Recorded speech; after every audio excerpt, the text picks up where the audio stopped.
নিজেকে এত বড় পরিবর্তন করতে পারবো সেটা কখনো ভাবিনি। একটা সময় ছিল নামাজটা পড়ে কাত করে আবার শুয়ে যেতাম, সেটা আর এখন আর ইচ্ছে করে না। সকালবেলা থেকে কাজ শুরু করে দিই একদম সকাল সকাল উঠে। এখন বাজে একদম 5টা 5:30টার মতো এরকম হবে, আমি নামাজটা পড়ে উঠলাম মাত্র। তো সকালে যেহেতু হুজুর আসবে আমি সামনের রুমটা একটু ঝেড়ে মুছে নিচ্ছিলাম। আসলে রাতের বেলা ঝাড়টার দিয়ে রেখেছিলাম, তো টেবিলটা গোছানো হয়নি, রাতে অনেকটা রাত হয়ে যাবে দেখে আমি শুয়ে পড়ি।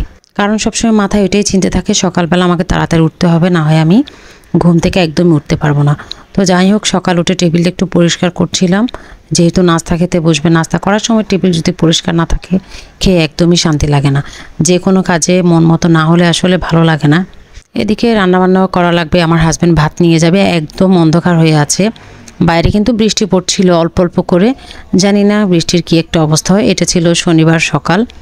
তো উঠেছি, এই যে আমি হচ্ছে একটু জগ ভরে রাখলাম, পানি ভরে রাখলাম।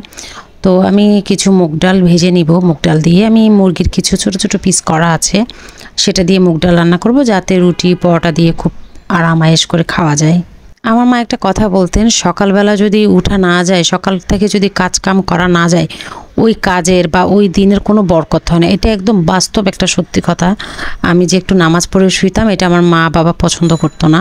আমার একটাই অভ্যাস ছিল, সকালে নামাজটা পড়ে একটু শুইতে হবে, তারপর স্কুলে যাওয়ার জন্য আবার রেডি হতাম। তো আমার মা বলতো, সকালবেলা যদি সকাল সকাল তুমি যদি পড়তে না বসো বা সকাল থেকে যদি কাজ স্টার্ট না করো, তাহলে ওই সারাদিনের সময় তুমি বরকত পাবে না। সত্যি কথা বলতে এখন যখন নিজে সংসারে এসেছি সেটা বুঝতে পারি। আমি কখনো ভাবিনি যে আমি নিজেকে এভাবে পরিবর্তন করতে পারবো।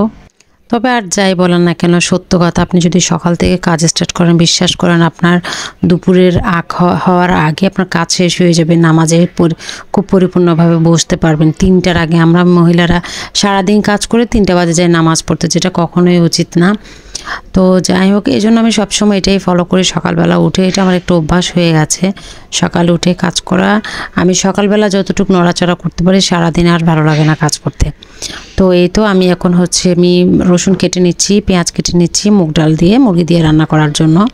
আসলে বাসার মধ্যে সেদিন কোনো সবজি বাজার ছিল না, ছিল শুধু একটা মনে হয় শশা। সেই শশাটা আমি মসুর ডাল দিয়ে রান্না করব আমার হাজব্যান্ডকে অফিসে দেওয়ার জন্য।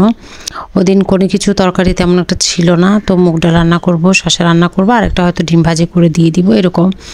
আর এই যে আমি শশাটা কেটে নিচ্ছি খুব দ্রুত। আমি এত তাড়াতাড়ি ওঠার পরও মনে হচ্ছে সময়টা খুব দ্রুত চলে যাচ্ছে। তো ওইদিকে আমি টেবিল পরিষ্কার করে দিলাম, টেবিল টেনে দিলাম, বাচ্চাদের হুজুর আসবে এই জন্য। এখন বাজে প্রায় 6টা বাজার 5 মিনিট বাকি আছে হয়তো, এরকম হবে। তো আমার রান্না করতে খুব একটা সময় লাগে না। আমি প্রেশার কুকার খুব একটা ইউজ করি না। প্রেশার কুকার তখনই আমার কাজে লাগে যখন আমার খুব তাড়াহুড়ো কাজ থাকে। তো প্রেশার কুকারটা আসলে এত বড় জিনিসটা নামানো গোছানো অনেক কষ্ট। এদিকে আমার ডালটা কিন্তু টালা হয়ে গেছে, মানে মুগ ডালটা অবশ্যই রান্না করার আগে একটু টালতে হবে। আমি টালা হয়ে গেছে, এখন একটু ভালো করে ধুয়ে নিব। আর এই যে পেঁয়াজ রসুন তারপরে হচ্ছে মশলা দিয়ে কষিয়ে নিচ্ছি। বাইরে কিন্তু তখনও অন্ধকার, অল্প অল্প বৃষ্টি পড়ছে, এই আর কি অবস্থা। আর এখন দিয়ে দিচ্ছি একটু লাল মরিচ, হলুদ গুঁড়ো, এরপরে হচ্ছে একটু মশলা, জিরার গুঁড়ো, ধনে গুঁড়ো মিক্স করাই আছে। আর এই যে আমি সব কিছু দিয়ে কষিয়ে নিচ্ছি। এটা কিন্তু খুবই ভালো লাগে পরোটার সাথে।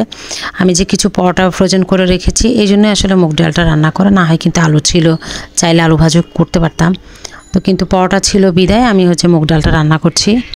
তবে আমার মনে হয় একটু নান রুটি হলে আরও ভালো হতো, কিন্তু কে যাবে বলেন এত সকাল সকাল। আমার হাজব্যান্ড উঠতে চায় না এত সকালে, ও হচ্ছে শুয়ে থাকে, মানে নামাজটা পড়ে শুয়ে থাকে, উঠতে চায় না।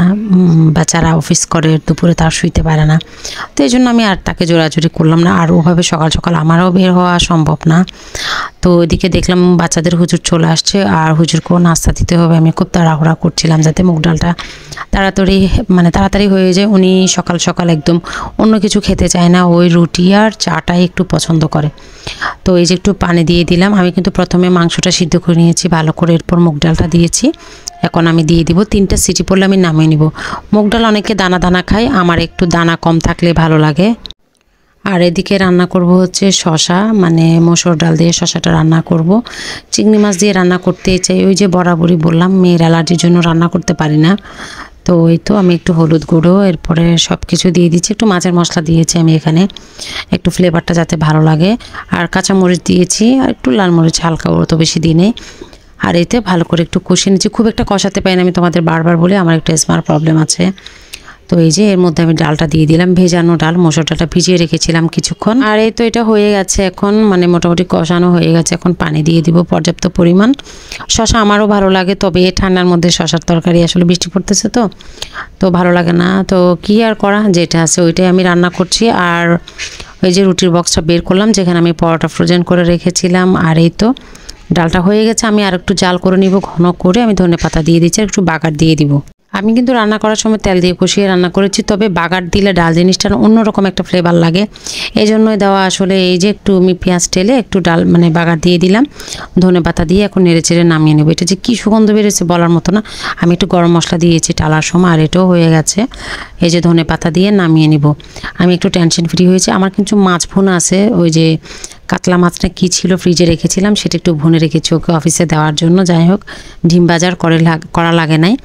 আর এই যে দেখেন পরোটাগুলো কি পরিমাণ ফুলছে, দেখেন কতটা সফট এবং একদম, দেখেন এটা আমি গতকাল বানিয়ে রেখেছি। এভাবে বানিয়ে রাখলে কাজে যে কত সুবিধা হয় সকালবেলা বলার মতো না। আমি যদি এখন সকালবেলা উঠে রুটি বানাতে যেতাম, আমার অনেকটা বেশি মানে কষ্ট হইতো। আর এদিকে হচ্ছে আমি ভালো করে উল্টিয়ে পাল্টে নিচ্ছি। বাচ্চাদের হচ্ছে ইয়েও বন্ধ ছিল, স্কুল বন্ধ ছিল, এই জন্য হচ্ছে সুবিধা ছিল। আর এই তো উঠে তুলে নিলাম। আজকে তোমাদের সাথে সারাদিনের ব্লগ শেয়ার করব না, শুধু সকালের ব্লগটাই শেয়ার করলাম। আসলে সারাদিন খুবই ব্যস্ত থাকি, এই জন্য সকালের টাইমটায় তোমাদের সাথে ব্লগটা শেয়ার করি। আর এই তো দেখেন ডালটা কতটা ঘন, এবং দেখতে যাই হোক না কেন খেতে কিন্তু অসম্ভব মজা।